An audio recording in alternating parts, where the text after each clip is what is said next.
Good morning and welcome to this Janus webinar on how you and your families can build resilience to navigate uncertainty. I am Grant Conroy, for those that don't know me already, portfolio manager and partner at Janus. I've now been at Janus for just under 5 years. A few housekeeping tips just before we begin. If you maximize your web browser, the little sort of square box typically in the top right hand corner, it will make your window bigger and you'll be able to see more of the presentation. And in that same vein, next to the photos or next to my head somewhere, there should be a little negative button. If you press that, you'll make Deena and I smaller and you'll be able to see the presentation better. And the final thing, on the right hand side, you should see something called chat. And if you click that, you can type in there any questions that you might have as we go. We will take questions at the end, but feel free to jot them down as we go while they're in your head. And finally, this is recorded. So if you want to go back and watch it, or if you have to leave halfway, you can still catch up. So before I jump into our pre-rehearsed intro, I just wanted to note that it's exactly a year to the day, March 16th, 2020, that stock markets around the world suffered one of their biggest one-day declines in percentage terms. I think for NASDAQ it was the biggest, for Dow Jones it was the second biggest drop ever. And many investors sadly sold that day and didn't reinvest. And this just made me sort of realize or highlighted the importance, as I heard this morning, it was the anniversary, about making good financial decisions, thinking clearly and sticking to a long-term plan. And resilience is needed for this. When we're not so resilient, the smallest little thing can be the straw that breaks the camel's back and can lead to bad decision making. So we're now back at all-time highs, thankfully. But with that said, I will just move on to the intro. This morning, we're very lucky to have Deena Chochinov with us today to talk about this subject. Deena wears many hats. She's a registered clinical counselor in a private practice here in Vancouver. She's an executive coach, working with leaders who want to make an impact. She's a management consultant focusing on organizational development and HR, and she spends a lot of time with business families as their family enterprise advisor. Deena's also been hard at work writing a book entitled Homework, How to be a Leader in the Boardroom and the Living Room, which gets published in spring 2022. So just by way of context for why we're here today and this subject, I think over the last year, we've collectively all been through quite a journey and have learned a lot of things along the way. And one thing that's become evident is that we're all connected and everything is a balance. And in this vein, we're focusing today on part of that balance. And we firmly believe at Janus that your overall wealth goes beyond just the simple dollars and cents. And in this slide by Jim Grubman, you can see the 10 domains of family wealth that he's identified. Now, Janus can't cover all of these domains for you, but we understand that we're part of a bigger picture. And we do try to recognize your holistic needs beyond just the investment management part. So as such, today's webinar would fall under the health and well-being section, family dynamics domain, and risk management segment. So I'll now hand over to Deena to take us away. Thanks so much to my colleagues at Janus, and especially to you, Grant, my partner presenter, who invited me to do this webinar for you today. I'm honored to be here with you all. So I was recently asked this question: what suggestions do I have for families on managing stress and maintaining a healthy relational dynamic in what we call this new reality? In other words, how can families be resilient and healthy together despite these uncertain times? And here's my answer. I've been thinking a lot about the concept of nurturance and how its practice is paramount for families, generally speaking, but especially now in this COVID calamity. So my suggestion for families is to build deeper and more resilient relationships as you nurture each other through these times of transition and even crisis. So that's the short answer. But for today's webinar, I have a longer and more practical one that includes these topics. I'll set the stage for the different responses to the uncertainty we find ourselves in and offer you a variety of tools and techniques to increase your ability to face life's stressors and challenges, to bounce back, and to recover. And in doing so, you can enrich not only your life, but also the lives of your family members and all that you hold most dear. These tools that I'll be offering you are not just resilience builders in COVID times, but in all times. And following my presentation, I'll be happy to open it up to your questions and comments. So Grant, why don't we do that poll we were talking about? So think about the last year, and I'm hoping that you will give us an answer as to what your level of resilience is at this 1 year mark living in a global pandemic. And you can see that we've got high, medium, low, and what's resilience?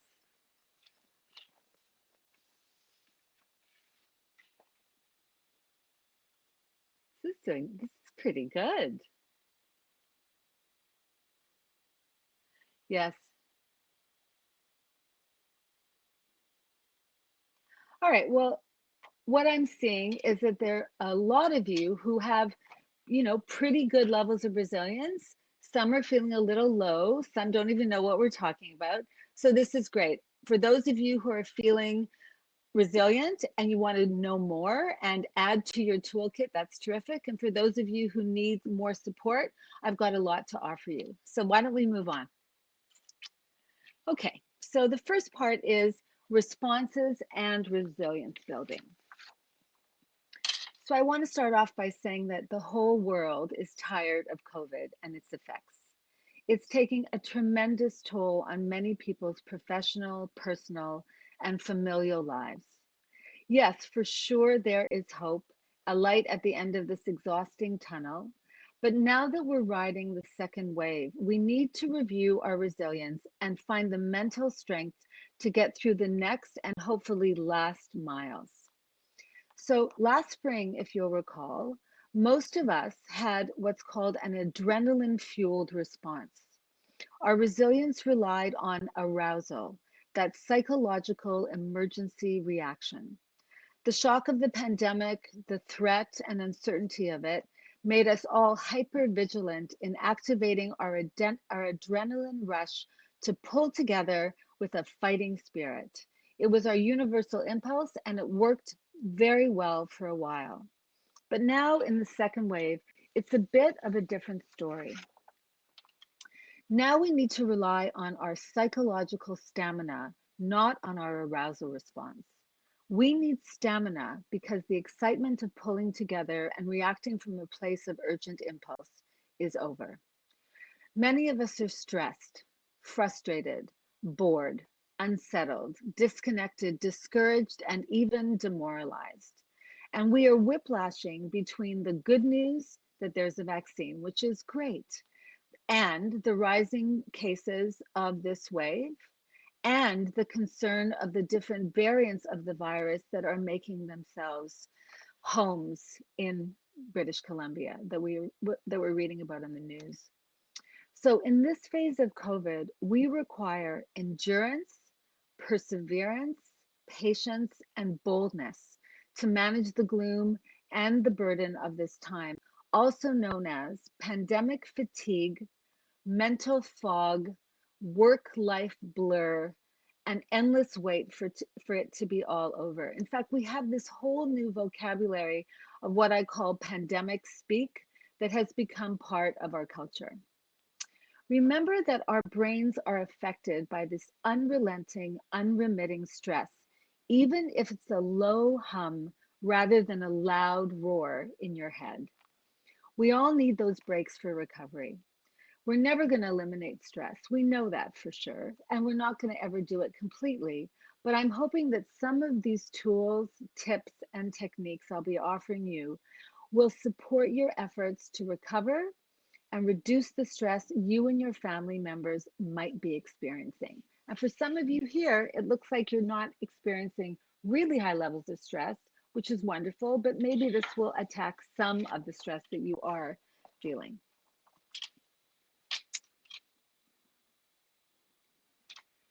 So there are many definitions of resilience, but my favorite is this: the capacity to absorb high levels of continuous change while displaying minimal dysfunctional behavior.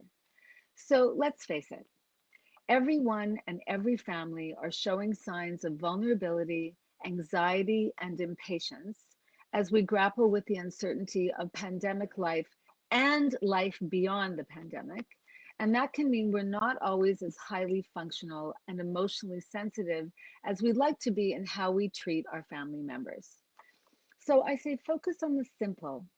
Listen to each other with an open heart. Practice empathy in action, also known as compassion. Extend the benefit of the doubt when you or someone you love makes a mistake. Don't take everything so personally and allow yourself to feel sincere gratitude for the nurturance you receive from your family and your capacity to offer it right back.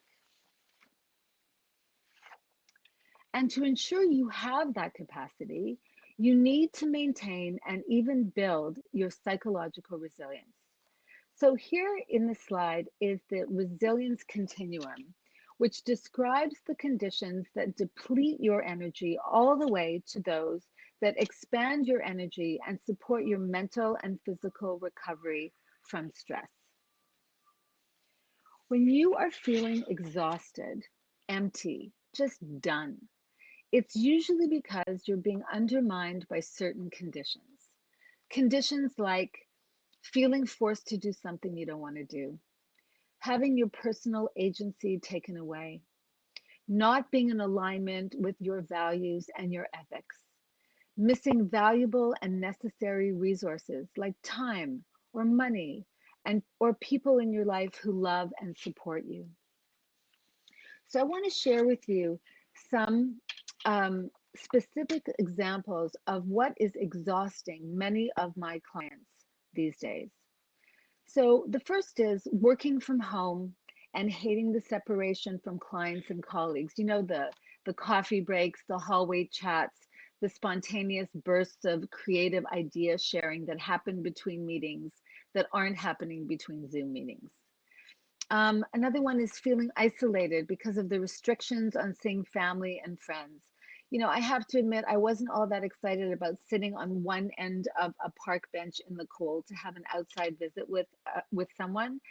Now we can be 10 people sitting outside in the cold having a visit with someone. So that's a little stressful. That sort of is exhausting to me. Another one that my clients are feeling is not having access to in-person meetings with doctors and advisors and caregivers. And then finally, feeling less resourced to manage those everyday chores that used to be easy and undemanding, but now can actually feel a bit overwhelming. So I thought we could try a little exercise here today. I'm asking my clients to make lists of what situations, tasks, or relationships that are draining their energy.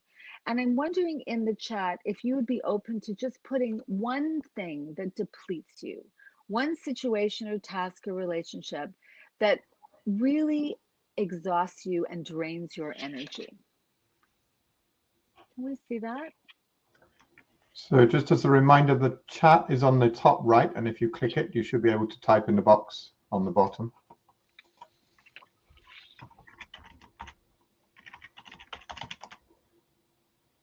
Yeah, Zoom meetings, homeschooling.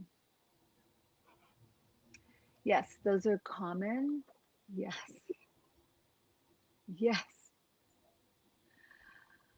for sure. Not knowing when this ends.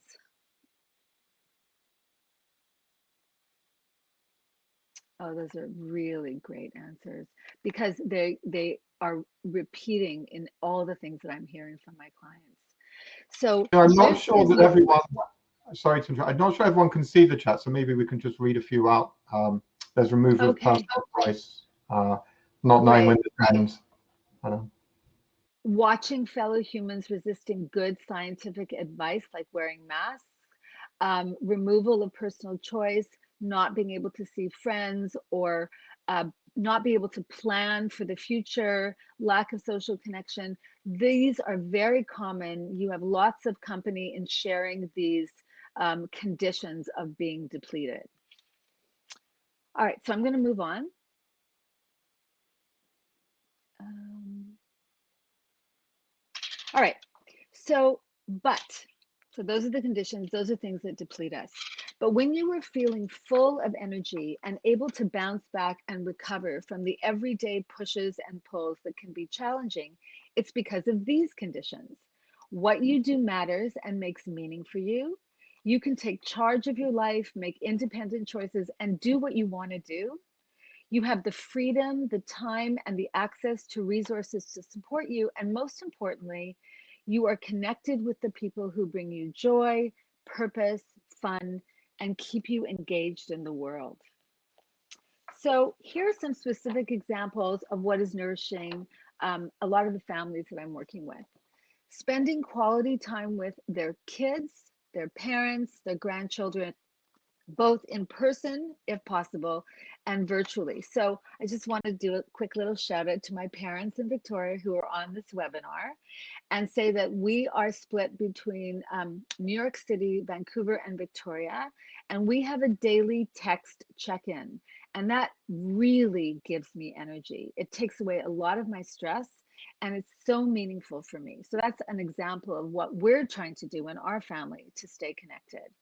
Some families are donating to causes that are aligned with their purpose and family values. Others are learning new skills that keep their minds and bodies fit and expand their mental acuity and physical stamina. So back to the chat, can you add some things that you are doing to nourish you, some situations, tasks, or relationships that fill you with energy? I would really be interested to see what you're doing to increase your resilience by nourishing your energy.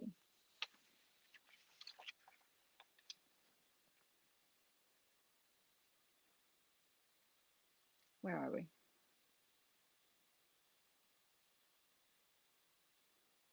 Some are Zoom church services, meditation, crossword puzzles, nature, enjoying nature Great. more, family walks. Great.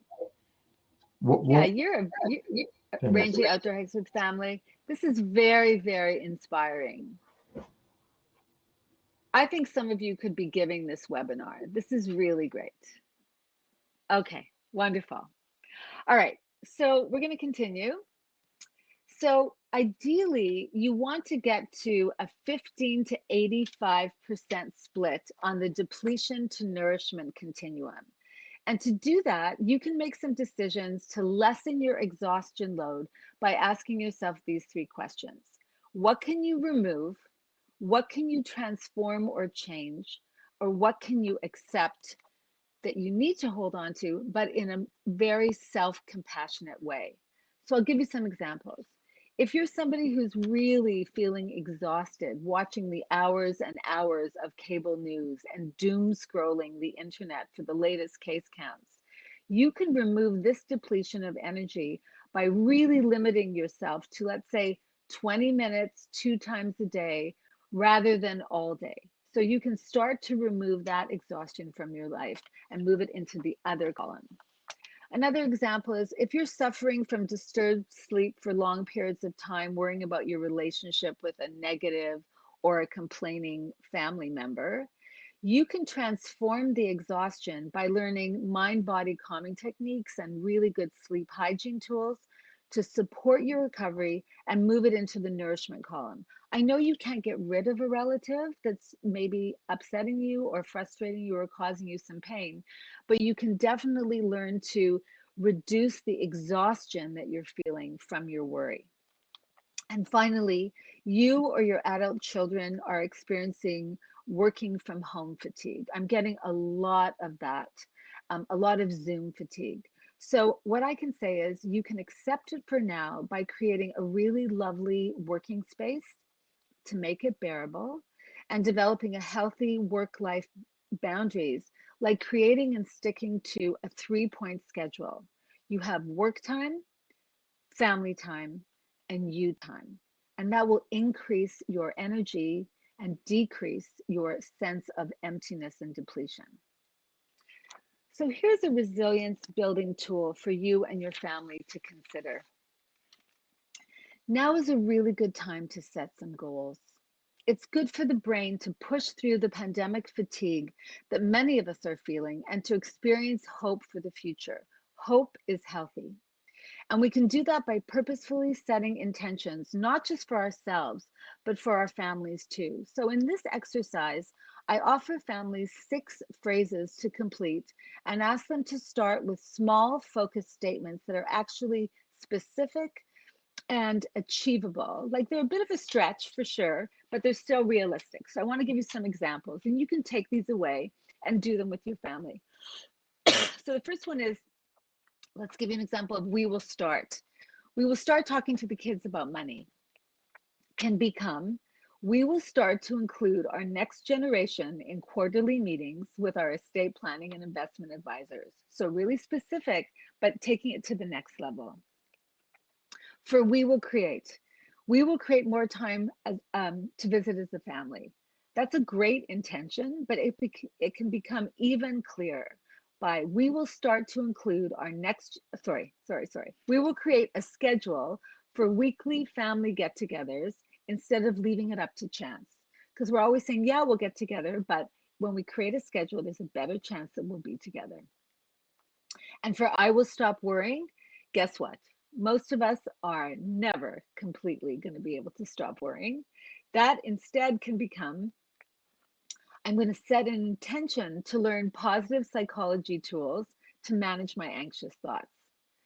So, all to say that setting intentions can create a sense of forward motion. Give ourselves a few small wins at this time, and that is what we could all really use.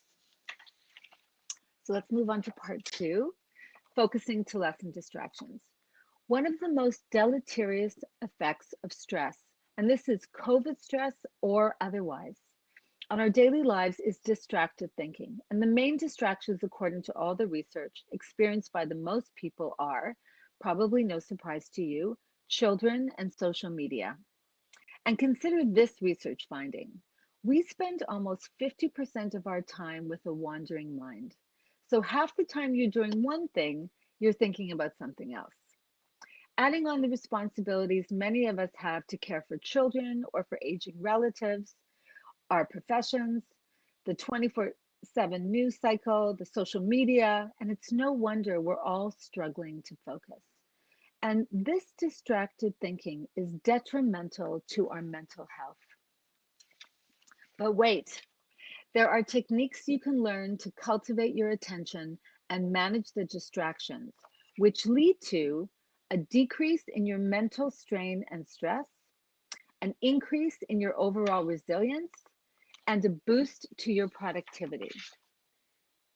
So let's start with tools to increase your focus through your body. Have you ever noticed how your breathing can be compromised when you're feeling stressed? I often have to remind my clients to breathe when they are talking about their worries, their worries about family, about money, about their family businesses, their health, their work. People actually are holding their breath, waiting for this to be over. But breathing reduces stress, increases our alertness, and actually boosts our immune systems. Neuroscientific research provides a lot of evidence for the positive effects of breathing because studies show how breathing is a practical and proven way to reduce anxiety, insomnia, PTSD, ADD, and depression. So it's so accessible to you, but people don't pay enough attention to really breathing. How can it help? It actually changes your body's autonomic nervous system response, which controls the unconscious processes such as heart rate and digestion. Breathing sends a signal to your brain to adjust the parasympathetic branch of your nervous system to just slow it all down. Because when you're amped up, you can't focus and you become very distracted. One study showed that after 12 weeks of daily yoga and coherent breathing practice, people with depression were able to significantly decrease their symptoms and increase the levels of aminobutyric acid, which is a calming chemical in the brain. So, the lesson here is practice breathing to calm yourself down And that will allow others around you to calm themselves down as well. This is a process called co-regulation, and there'll be more on that later.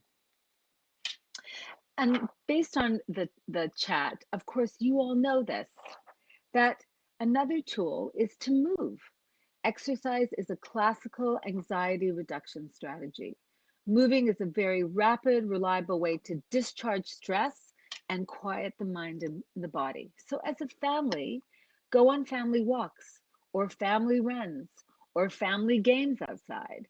Throw a ball at the beach, go snowshoeing, um, get onto the golf course. I think that would be very healing for a lot of people, is to just get onto the golf course and breathe the fresh air and use your body.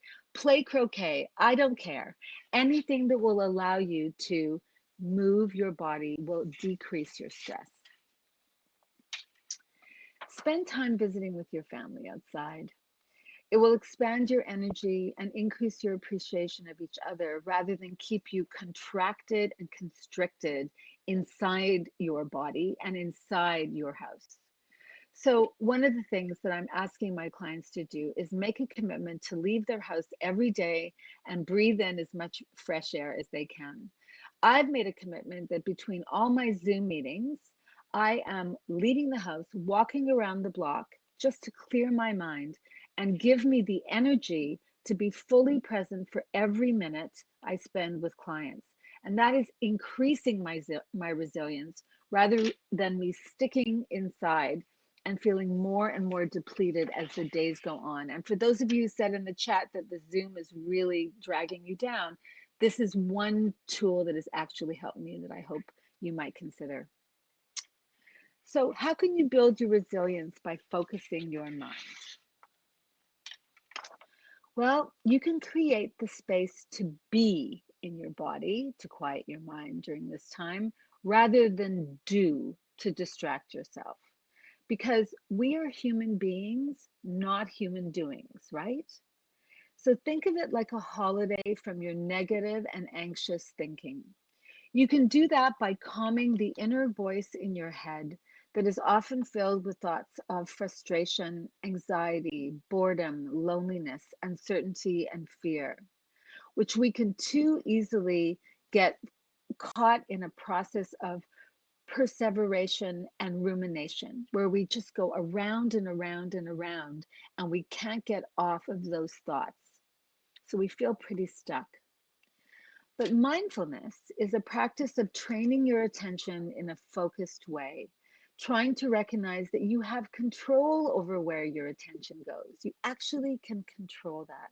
In a time of uncertainty where many of us feel completely out of control, this is an effective tool to concentrate on just one thing. So here's a tip that I'd like to share with you for your consideration. Give your family members the gift of a mindfulness app subscription. There are so many to choose from.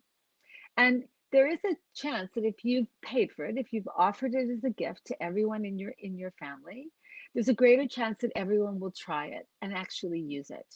And if you do, you'll benefit by treating yourself and others with a deeper sense of calmness and consideration. So that is a tool, a little technique that is totally win-win. Everyone gets something out of that. Another way is called temporal distancing. This is an effective technique for the pandemic anxious. This technique requires you to look ahead, to see yourself and your family determinedly in the future. A lot of studies show that if you ask those people going through a difficult experience how they will feel about it in 1 or 5 or even 10 years' time, rather than tomorrow or next week or next month, their troubles immediately seem more temporary. And it can really help. I ask myself how I'm going to feel a year from now when I'm back in the office, seeing clients in real life, traveling again, spending weekends with my parents in Victoria, and it gives me hope.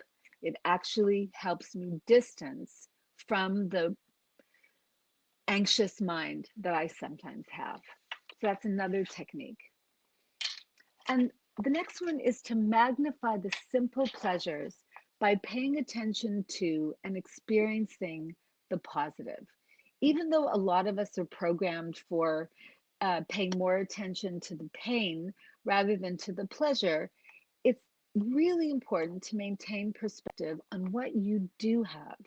That can anchor you in the present moment, focus your mind, reduce your distractions, and thereby reduce your stress.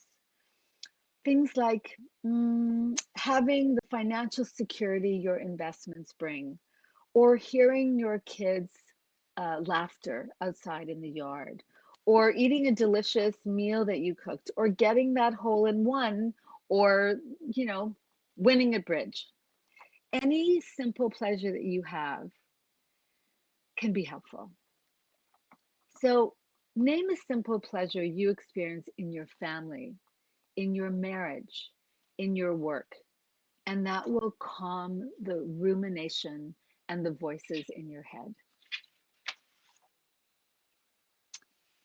So, there are certain simple actions we can take to focus, um, lessen our distractions, and build resilience. And I'd like to offer you a few of those.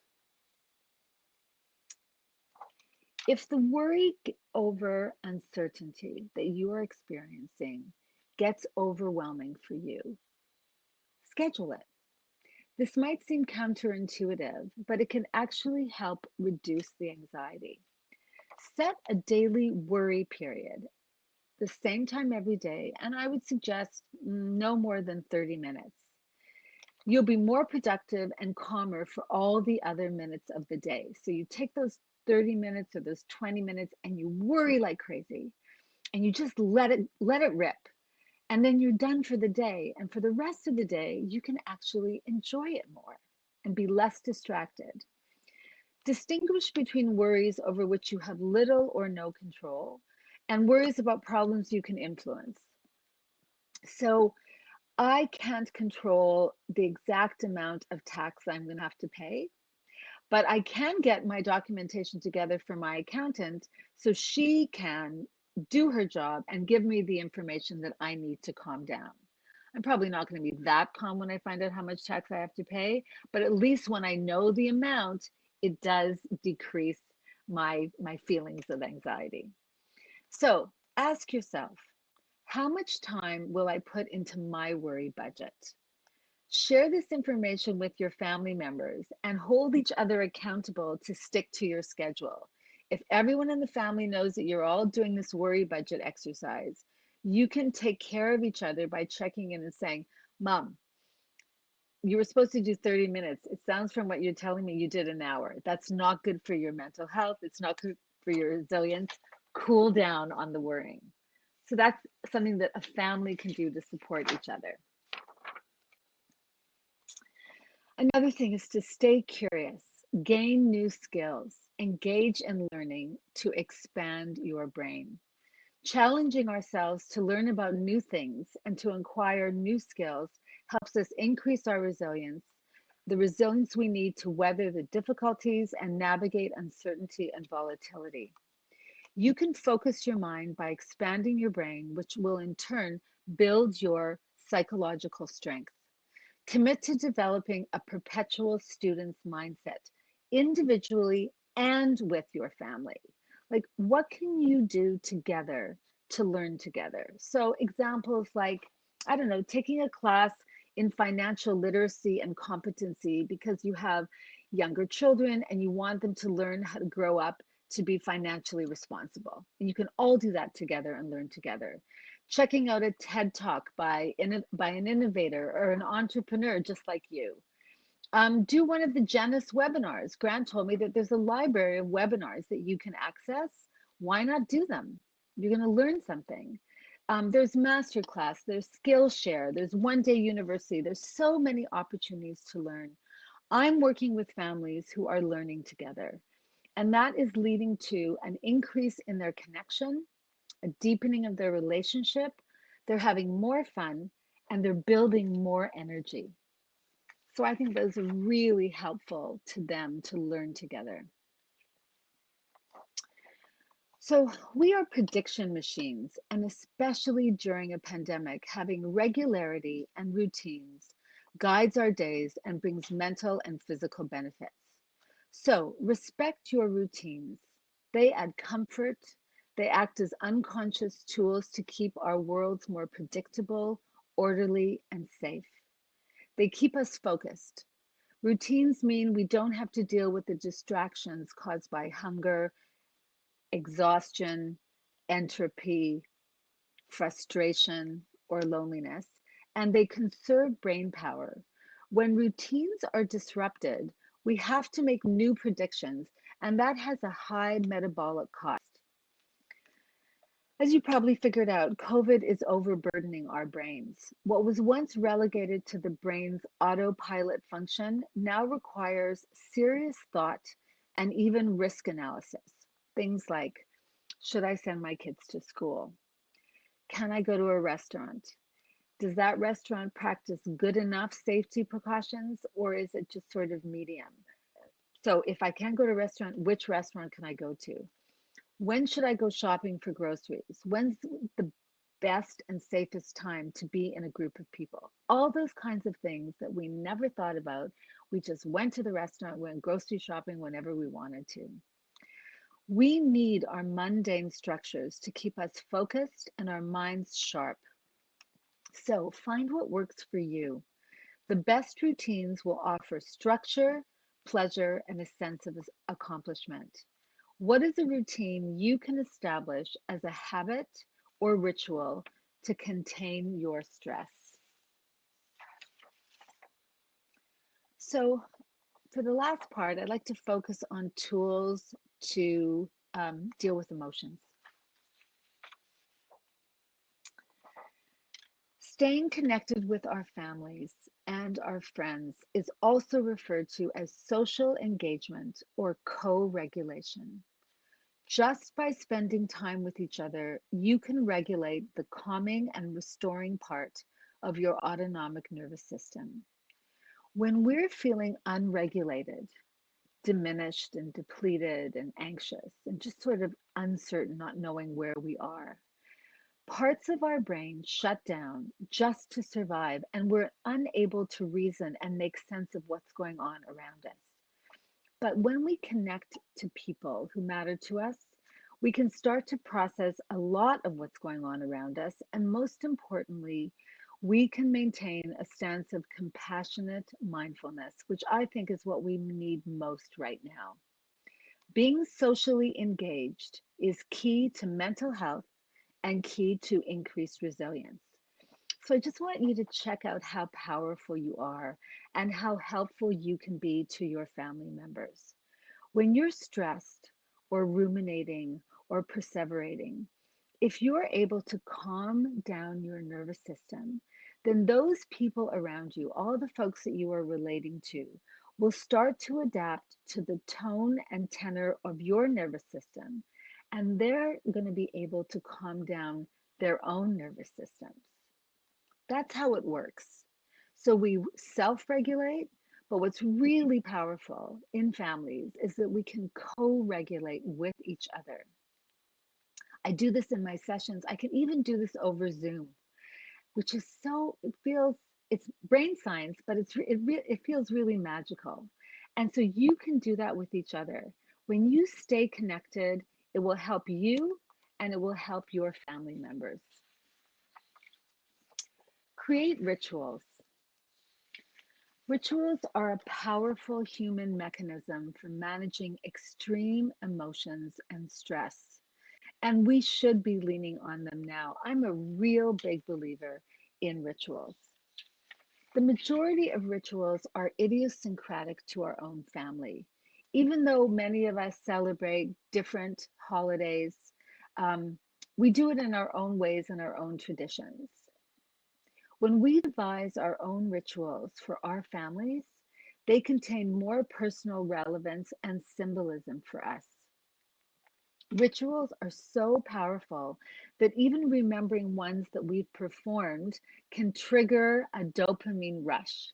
They can make us feel so good. It's like a hit of dopamine and it makes us feel better. So when you think about your child's wedding, or your 20th or 30th or 40th or maybe even 50th wedding anniversary, the first day of your grandkids' school, a religious or spiritual celebration, or even a weekly Sunday night dinner. That can trigger us a feeling of fullness and energy. Rituals don't need to be rational or reasonable. The utility isn't related to practicality. If a ritual helps you create a sense of control and belonging, a lessening of anxiety is what matters.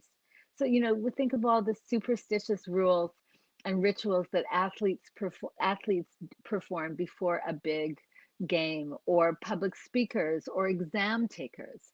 What's important is that when you have family rituals, and individual ones too, it helps you move through change and uncertainty and a sense of grief and loss, especially during this time where so many of us have lost loved ones or know of other people who've lost loved ones. It deepens your relationships with family and friends. It reinforces your commitment to your partners, to your spouses, and it increases our sense of control.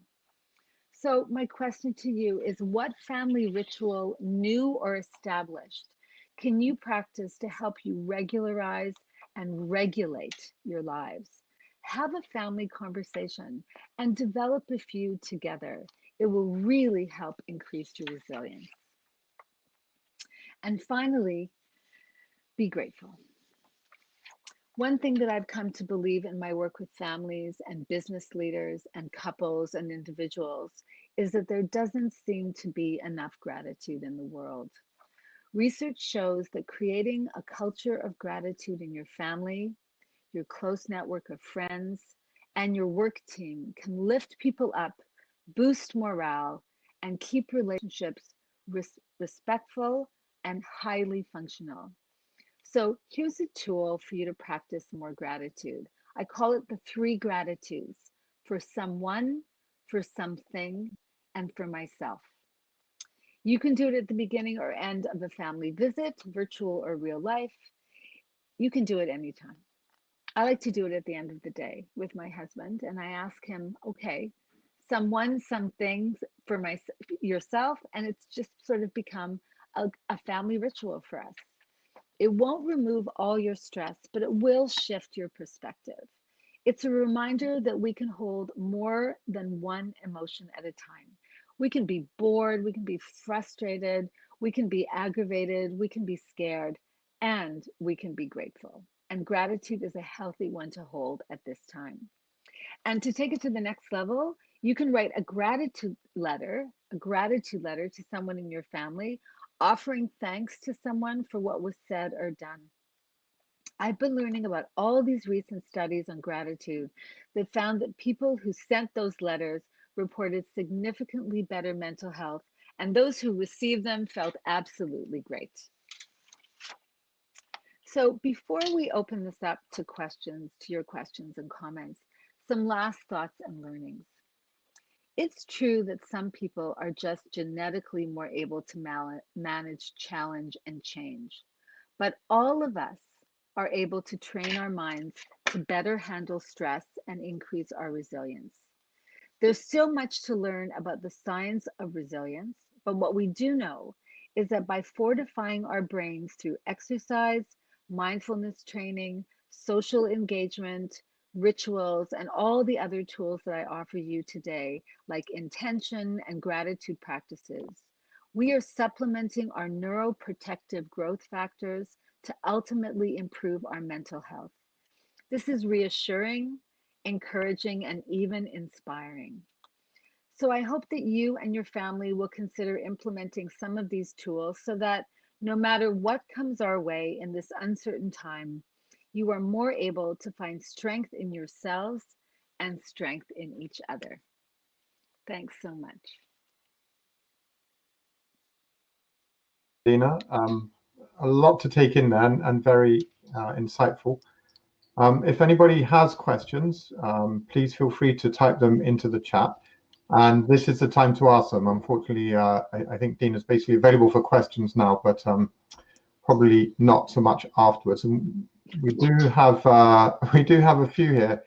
Um, one, I'm really worried about a family member who seem to be close to burnout. What can I do? Mhm. So there's many tools that I offered you today to support your family member. I think what's really important is to talk to them about it and ask them if there's anything that you can do to support them, and if there's any resources that they require to help them manage their burnout. You know, burnout is different for different people. And I think that making that kind of diagnosis is difficult for someone to do it for themselves. But what you can do is do a little bit of research on what are the signs of burnout, and let them know that you are seeing them, you are witnessing these signs in them, and that you have concern. A lot of organizations, if they're working, offer support through an employee assistance program that is there to help people, especially at this time, manage burnout and stress.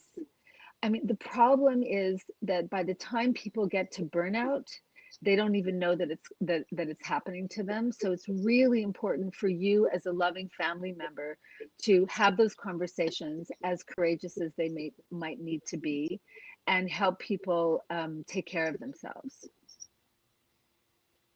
Great, thank you. And this one, actually, I've got one for myself here. It feels like we've all been in a heightened state of alert and anxiety over the last 12 months, which we've all sort of just learned to live with. Is there going to be a collective sort of hangover, for lack of a better term, as we come out of this, like for all of us? Yeah. I think this is going to go on for a very long time. I mean, we are different and we manage resistance. We have different levels of resistance for sure. But I think that we are all going to be needing to get to a steady state. So when you're in this period of massive change, you actually need to move into what we call the neutral zone so that you can get to a new beginning in this new normal. Um, and how we get to a steady state is different for us, but it's going to take some work. I mean, I think that there will be a collective post-traumatic stress reaction from just surviving this. I don't know anyone who's been through a global pandemic. I don't think any of you know anyone either. And so all of us are going to need to find our equilibrium once things start to settle down. I mean, the big lesson, of course, is that we never know what's going to happen. I didn't. Who thought this was going to happen? I mean, maybe Bill Gates thought it was going to happen, and immunological experts in the world, but most of us did not see this coming.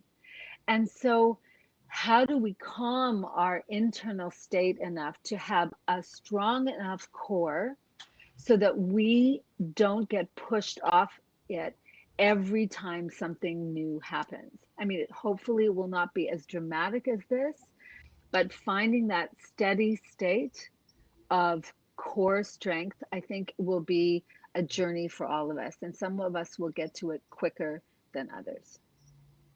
But yeah, Right. it's it's big. I'm certainly feeling it myself as well. One here, there's been some great bits of advice you've given us today. Thank you. How can I better motivate myself to do some of them? Right. So when I'm working with people who want to take action, it's very important that you don't start with, I haven't gotten off of the couch to, I've decided I'm running a marathon. So I believe in incremental steps of action towards building resilience. So if you're somebody that is really anxious, I would think about ways to lessen the anxiety just a little bit, like watch CNN a little less. Or if you are somebody who really needs to motivate yourselves to get out of the house, I say go into the front yard. And then if that feels good, then walk around the block. And if that feels good, then go for a 15-minute walk in the neighborhood. And just to build up all the things you're doing to gradually increase your resilience and decrease your